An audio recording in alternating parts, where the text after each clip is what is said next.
السلام علیکم ورحمۃ اللہ. جس کی نماز فجر رہ جائے یا کوئی اور نماز رہ جائے تو جب اسے یاد آئے اسی وقت نماز کا اہتمام کرنا چاہیے، چاہے جون سا بھی وقت ہو. اگر زوال آفتاب سے پہلے اسے یاد آ جائے پہلے پڑھ لے، اگر بعد میں یاد آیا بھول گیا تھا بعد میں یاد آیا بعد میں پڑھ لے، عصر کے بعد یاد آتا عصر کے بعد پڑھ لے. گو جب بھی اس کے دن کے کسی بھی حصے میں نماز کا یاد آ جائے کہ بھولی ہوئی نماز چھوٹ گئی تھی تو اسے پڑھ لینی چاہیے.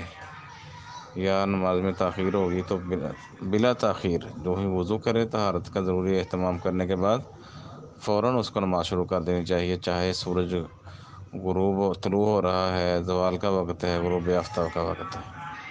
تو فرض نماز ہے کہ چھوٹی ہوئی فرض نماز کی ممانعت کا کوئی وقت نہیں ہے. السلام علیکم. لما نسمع اسم النبي لازم نصلي عليه. الله